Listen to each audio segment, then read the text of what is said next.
హల్లెలూయా. దేవునికి మహిమ కలుగునుగాక. ఆమె ఈరోజు నేను చరిత్ర గురించి కొద్దిగా అధ్యయనం చేయాలని ఇష్టపడుతున్నాను. ఎందుకంటే చరిత్ర మనకి చాలా ముఖ్యమైనది. ఈ చరిత్ర లేకుండా మనం ముందుకు వెళ్ళడానికి కష్టంగా ఉంటుంది. ఎందుకంటే చాలామంది మనం అడిగేది ఎప్పటి నుంచి మీ చరిత్ర ఉంది, ఎక్కడి నుంచో ఉంది అనేది చాలామంది ప్రశ్నలు వేస్తూ ఉంటారు. కొంతమంది ప్రశ్నలకి సమాధానం చెప్పగలుగుతారు, కొంతమంది చెప్పలేరు. నేను అనేది ఏంటంటే ఆ చరిత్ర గురించి మనం తెలుసుకున్నప్పుడు ఓకే, మన దేవుడు ఫలానా టైం నుంచి ఫలానా టైం దాకా ఉన్నాడు, దీంట్లో ఎంతమంది బోధకులు ఉన్నారు, ఎంతమంది ప్రవర్తకులు ఉన్నారు, ఇది ఎక్కడి నుంచి పడింది, ఎక్కడి నుంచి స్థాపించబడింది అనేది కూడా ఈ యొక్క అధ్యయనంలో మనం తెలుసుకుందాం. నా సబ్స్క్రైబర్స్ కూడా ఈ విషయాలు తెలుసుకోవాలి. అనేక మందికి వాళ్ళు కూడా షేర్ చేస్తే తెలియని వాళ్ళకి తెలుసుకుంటారు.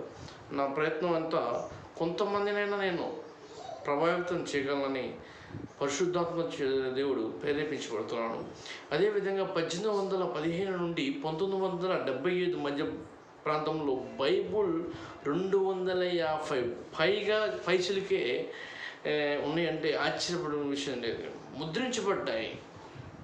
1815 నుండి 1970 ముద్రింపబడింది ఏదన్నా ఒక ఉంది అంటే అది కేవలం పరిశుద్ధ గ్రంథం అని నేను మనస్ఫూర్తిగా చెప్పదలుచున్నాను.